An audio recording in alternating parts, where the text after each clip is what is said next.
Hello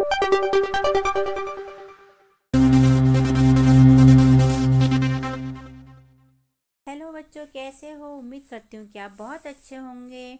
तो आज यहाँ इस वीडियो के अंतर्गत कक्षा चौथी की एफएलएन अंकुर अभ्यास पुस्तिका के अंतर्गत विषय भाषा भारती मतलब हिंदी का सप्ताह 14 दिवस 5 और 6 पाठ है 8 द्वार द्वार चमकी दिवाली के प्रश्नों को हल करने वाले हैं। तो बच्चों, आप लोग तैयार हो? यहाँ से शुरू हो जाते हैं बच्चों। सप्ताह 14 दिवस 5 पाठ हमारा है पाठ 8 द्वार द्वार चमकी दिवाली। मौखिक भाषा विकास और चर्चा के अंतर्गत प्रश्न पूछे गए, यदि फूल रंगीन नहीं होते तो क्या होता?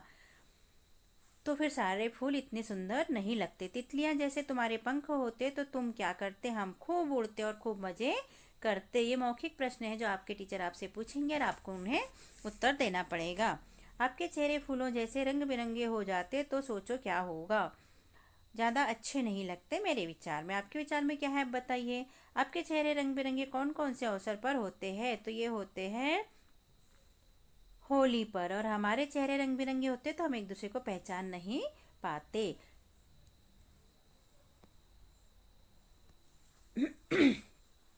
जिस तरह की होली के त्यौहार में हम सभी के चेहरों पे कलर लगा होता है तो पहचान नहीं पाते हैं।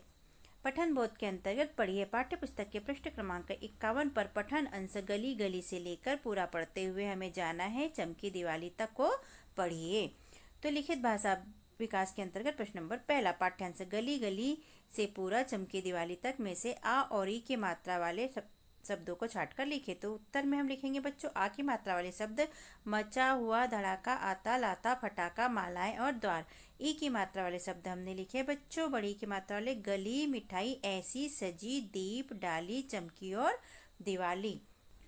प्रश्न नंबर 2 है बच्चों, पाठ्यांश में आए अपनी पसंद के कोई 2 शब्द लिखकर उन पर वाक्य बनाइए। तो हमने उत्तर में लिखा है, पहला शब्द लिखा है हमने चमकी। उत्तर में हम लिखेंगे दिवाली पर पूरे घर में चमकी लगी थी। और दूसरा लिखा हमने ताली। ताली का वाक्य बनाया हमने, आरती में ताली बजाना मुझे पसंद है। प्रश्न नंबर 3 है, दीपावली पर चारों तरफ इतनी अधिक चहल पहल क्यों है? तो उत्तर में हम लिखेंगे दीपावली हिंदुओं का प्रमुख त्यौहार है, इसे लोग बड़ी धूमधाम से मनाते हैं। दीपावली की तैयारी के कारण चारों तरफ चहल पहल है। प्रश्न नंबर 4 है बच्चों, हमें बम या फटाके जलाते समय क्या क्या सावधानियां रखनी चाहिए? तो इसके उत्तर में हमने लिखा है बम या फटाके दूर से जलाने चाहिए एवं अपने बड़ों की मौजूदगी में जलाने चाहिए। शब्द वाक्य पठन लेखन गतिविधियों के अंतर्गत प्रश्न नंबर पहला, दिए गए शब्द युग्म से सही शब्द युग्म चुनकर उनके बीच योजक चिन्ह लगाइए, लगाकर लिखिए। यहाँ शब्द दिए गए हैं मैं, आप, देख रेख, छोटा सा, वहां का, नन्ही नन्ही, धूम धड़ाका, मचा हुआ। तो उत्तर में हमने लिख दिया देख रेख के बीच योजक चिन्ह लगाया, छोटा सा के बीच योजक चिन्ह लगाया, नन्ही नन्ही के बीच योजक चिन्ह लगाया और धूम धड़ाका के बीच में योजक चिन्ह लगा दिया। प्रश्न नंबर 2 है बच्चों, नीचे दी गई पंक्ति को पढ़ते हुए कविता के ऊपर की लिखिए। तो ये पंक्तियां दी है, इनके ऊपर की पंक्ति हमको लिखना है। तो यहाँ मजा हुआ है, धूम धड़ाका के ऊपर रहेगी पंक्ति, गली गली में चहल पहल है, मजा हुआ है, धूम धड़ाका। और इसके ऊपर की पंक्ति रहेगी लिए मिठाई कोई आता कोई लाता, बम फटाका। इसके बाद निर्देश पढ़ते हैं बच्चों। पाठ्य पुस्तक के पृष्ठ क्रमांक 52 पर बोध प्रश्न क्रमांक 1 का ग और घ का उत्तर अपनी उत्तर पुस्तिका में लिखिए तथा पृष्ठ क्रमांक 54 पर दिए गए भाषा अध्ययन के प्रश्न क्रमांक 3 और 4 का उत्तर पाठ्य पुस्तक में लिखिए। तो आपको ये अपने पाठ्य पुस्तक में लिखना है बच्चों, आप लिख लीजिए। धारा प्रवाह पठन के अंतर्गत पढ़िए, इसे आप ध्यान से पढ़िए और समझिए, इसके अनुसार प्रश्नों के उत्तर देना है। मौखिक प्रश्न पूछा है, माँ गीतू से किस त्योहार के बारे में बात कर रही है? तो यहाँ पर माँ गीतू से भाई बहन का त्योहार मतलब राखी, रक्षाबंधन के बारे में बात कर रही है। प्रश्न दूसरा, भाई बहनों के कौन कौन से त्योहार मनाए जाते हैं, ये कब कब मनाए जाते हैं? तो बच्चों, भाई बहन के त्योहार रक्षाबंधन और उसके बाद में दीपावली पे भाई दूज के नाम पे त्योहार मनाया जाता है। कुछ समाजों में होली के बाद भी भाई दूज का त्योहार मनाया जाता है। लिखित प्रश्न के अंतर्गत प्रश्न नंबर पहला, गीतू कहाँ रहती है? तो उत्तर में लिखेंगे गीतू नरवर में रहती है। प्रश्न नंबर 2, आप अपने भाई बहनों के नाम लिखिए। तो उत्तर में मैंने लिखा है मैंने अपने भाई बहनों के नाम लिखे। आप चाहे तो आप अपने भाई बहनों के नाम लिख सकते हैं। मेरे भाई का नाम राज है और मेरी बहन का नाम राधा है।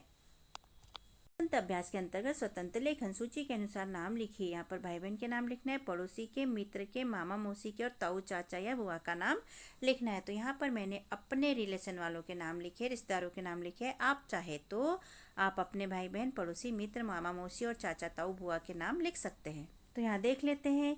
भाई में मैंने राज लिखा है, बहन में मैंने राधा लिखा है, पड़ोसी में मैंने गौरी, मोना, मीना, रोहन और बंटी लिखा है, मित्र में मयूरी, कांता, दुर्गा, शीला और नीतू लिखा है, मामा मौसी में मैंने राजू, अलका और राजन लिखा है, और ताऊ में मैंने अनिल लिखा है, और बुआ का नाम मैंने रोशनी लिखा है। इस तरह मैंने अपने रिश्तेदारों के नाम लिखे हैं। आप अपने रिश्तेदारों के नाम लिख सकते हैं या फिर ये वाले नाम भी लिख सकते हैं।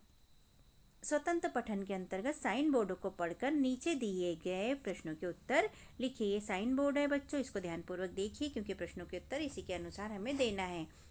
यहाँ जो तीर का चिन्ह ऊपर जा रहा है उत्तर दिशा में, इसमें है जयपुर और आगरा। जयपुर है 321 किलोमीटर, आगरा है 554 किलोमीटर। दाई तरफ जो तीर का निशान जा रहा है वहाँ पर है श्रीनगर, श्री गंगानगर और किलोमीटर है 242। इसके बाद में बाई तरफ जो तीर का निशान जा रहा है साइन बोर्ड में वहाँ पर है जोधपुर और ये है 261 किलोमीटर। तो हम प्रश्न देख लेते हैं। पहला प्रश्न है साइन बोर्ड के अनुसार बाएं मुड़ने पर कौन सा शहर आएगा? साइन बोर्ड के स्थान से उस शहर की दूरी कितनी है? तो उत्तर में हमने लिखी बाएं तरफ लिखा है, मतलब कि ये बाएं तरफ मुड़ रहे हैं। तो कौन सा नगर है? गंगानगर। तो हम लिख लेंगे साइन बोर्ड के बाएं मुड़ने पर श्री गंगानगर आएगा जो कि 242 किलोमीटर है, ये वाला। अब दूसरा प्रश्न देखते हैं बच्चों। साइन बोर्ड के स्थान से सबसे अधिक दूरी पर कौन सा शहर स्थित है? तो हम आपको बता देते हैं। प्रश्न तीसरा भी पढ़ लेते हैं। साइन बोर्ड के अनुसार सीधे जाने पर कौन कौन से शहर मिलेंगे? तो हम दोनों के उत्तर देखते हैं। पहले तो ये देखिए कि यहाँ किलोमीटर सबसे ज़्यादा दूरी पर कौन सा है? तो ये आगरा सबसे ज़्यादा दूरी पर है, तो हम उत्तर में इसे लिख लेंगे। और हम उत्तर दिशा पे जाएंगे तो हमें कौन कौन से शहर मिलेंगे? तो हमें जयपुर मिलेगा और आगरा मिलेगा। ठीक है, हम प्रश्न के उत्तर लिखेंगे नीचे। तो हमने यहाँ दूसरे प्रश्न का उत्तर लिखा, सबसे दूर आगरा शहर है जो कि 554 किलोमीटर दूर है। तीसरे में हम उत्तर लिखेंगे। तीसरा प्रश्न है साइन बोर्ड के अनुसार सीधे जाने पर कौन कौन से शहर मिलेंगे? तो सीधे जाने पर मतलब ऐसे सीधे जाने पर, तो हमने उत्तर में लिखा सीधे जाने पर जयपुर और आगरा शहर मिलेंगे। श्रुति लेख के अंतर्गत शिक्षक द्वारा बोले गए शब्द वाक्य को लिखिए। जैसा कि आप जानते हैं कि आपको शब्दों को लिख के देखना है, यदि गलत होते हैं तो आपको लिखने की प्रैक्टिस करना है जो कि आपको एग्जाम में काम आएंगे। तो हमने शब्द बोले हैं साइन बोर्ड, उम्र, त्योहार, गंगानगर, दाएं और बाएं। वाक्य हमने बोला है पहला आज त्योहार है, दूसरा हम 9 बजे पूजा करेंगे और तीसरा सब एक दूसरे से गले मिल रहे हैं। तो इस तरह हमारा दिवस 5 होता है बच्चों कंप्लीट। और कैसा लगता है आपको हमारा समझाना और लिखवाना? यदि अच्छा लगता है तो हमारे चैनल को सब्सक्राइब कीजिए, वीडियो को लाइक कीजिए, शेयर कीजिए। Thank you. यहाँ से दिवस 6 चालू होता है बच्चों। मौखिक भाषा विकास और चर्चा के अंतर्गत चर्चा के लिए प्रश्न पूछे गए। औषधीय पौधों के नाम बताइए। तो आप जानते हैं बच्चों औषधीय पौधों के नाम, जैसे कि तुलसी, नीम, आंवला और भी हैं। ठीक है। फूल पत्तियों का उपयोग कहाँ कहाँ किया जाता है? तो ये प्रश्न आपके टीचर आपसे पूछेंगे और मौखिक तौर पर आपको बताना है, लेकिन यहाँ पर हम भी थोड़ा देख लेंगे। तो फूल पत्तियों का उपयोग हम कहाँ कहाँ करते हैं? पूजा में करते हैं, त्योहारों पे करते हैं, शादियों में करते हैं। ओके। आप दीपावली के अवसर पर फूल पत्तों का उपयोग किस प्रकार में करते हैं? तो हम पूजा के लिए करते हैं, तोरण बनाने के लिए करते हैं, घर को सजाने के लिए करते हैं, फ्लावर बनाने के लिए करते हैं। पठन बोध के अंतर्गत पढ़िए। अभ्यास पुस्तिका के दिवस 1 में सरलीकृत अंश दीपावली का त्यौहार से लेकर रंग बिरंगे लग रही है तक को हमें पढ़ना है और इसके अनुसार नीचे लिखे प्रश्नों के उत्तर हमें देना है। तो लिखित भाषा विकास के अंतर्गत प्रश्न नंबर पहला, पाठ के सरलीकृत अंश में से अनुनासिक शब्द छांटकर लिखिए। यानी कि अनुनासिक शब्द यानी चंद्रबिंदी वाला। तो प्रश्न, तो इसका उत्तर है बच्चों बाट, हंसते, मिठाइयाँ, दीपमालाएं और बाटी। हमने शब्द लिखे। प्रश्न नंबर 2 है बच्चों पाठ्यांश झूम झूम कर से लेकर पूरा चमकी दिवाली तक में आए हुए तुकांत शब्दों को छांटकर लिखिए। तो यहाँ उत्तर में हमने तुकांत शब्द छाट कर लिखे हैं बच्चों। झूम झूम, दौड़ दौड़, भर भर, अन्नू बन्नू, सीता गीता, गाते जलाते।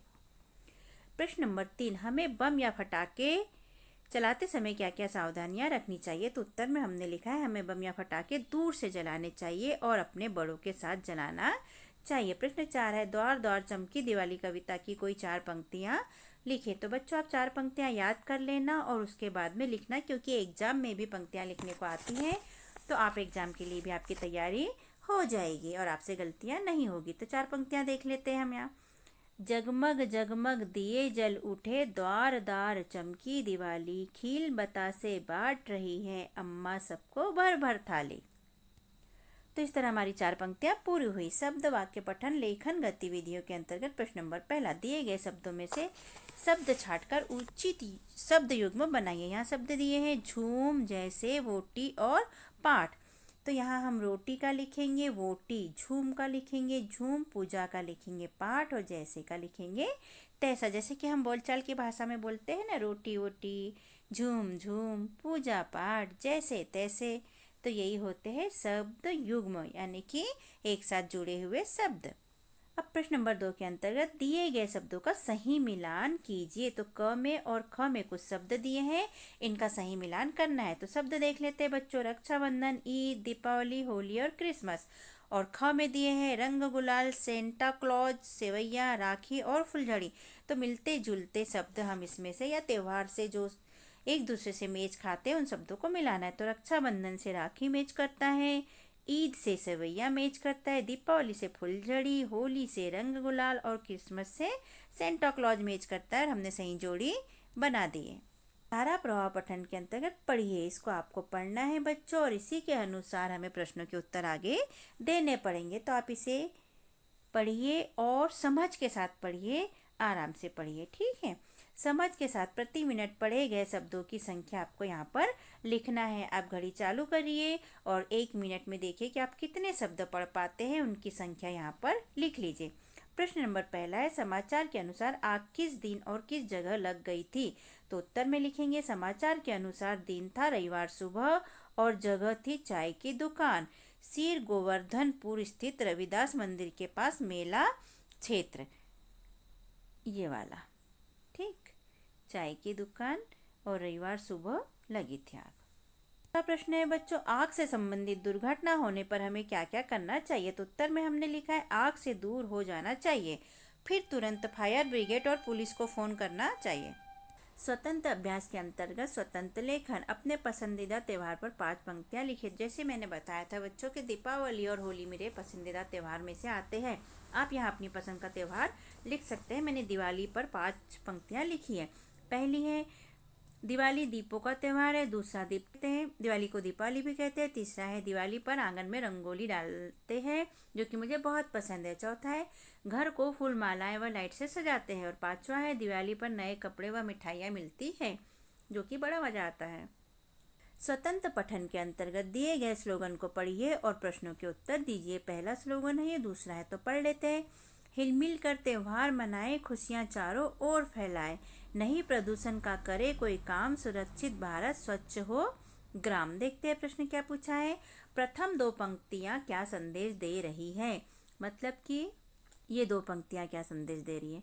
तो उत्तर में हम लिखेंगे त्योहार सभी लोगों को मिलजुल कर मनाना चाहिए जिससे कि चारों ओर खुशियां आती है। प्रश्न दूसरा है बच्चों, अपना देश कब सुरक्षित रह सकता है? तो उत्तर में हम लिखेंगे जब लोग प्रदूषण फैलाने वाले काम नहीं करेंगे, स्वच्छता का ध्यान रखेंगे और तब देश सुरक्षित रहेगा, गांव-गांव स्वच्छ रहेगा। इसका अर्थ लिखेंगे। इसके बाद श्रुति लेख शिक्षक द्वारा बोले गए शब्द और वाक्यों को लिखिए। जैसा कि आप जानते हैं कि आपको लिखकर देखना है, यदि कोई गलती है तो उन्हें लिखने की प्रैक्टिस करना है। शब्द हमने बोले हैं त्योहार, हिलमिल, स्लोगन, प्रदूषण, स्वच्छ और सुरक्षित। वाक्य हमने बोला है पहला, हमें गंदगी नहीं फैलाना चाहिए, और दूसरा वाक्य है हमें स्वच्छता का ध्यान रखना चाहिए। तो ये लिख कर देखिए बच्चों, यदि कहीं कोई गलती होती है तो उसे लिखने की प्रैक्टिस कर लीजिएगा। ओके, तो बच्चों कैसा लगता है आपको हमारा समझाना और पढ़ाना? यदि अच्छा लगता है तो आप हमारे चैनल को सब्सक्राइब कीजिए, वीडियो को लाइक कीजिए, शेयर कीजिए और कमेंट भी लिखिए। आपकी जानकारी के लिए बताना चाहूँगी बच्चों कि मैंने सारे विषय के वीडियो बनाकर यहाँ अपलोड किए हैं, तो आप दूसरे विषय के भी वीडियो देख सकते हैं। और कक्षा 5वीं की 8th ग्रेड अभ्यास पुस्तिका के सभी विषयों के वीडियो बनाकर मैंने अपलोड किए हैं, तो आप अपने भाई बहनों या दोस्तों के साथ इसको शेयर कर सकते हैं, उन्हें बता सकते हैं। ओके, मिलते हैं बच्चों, फिर बाय बाय।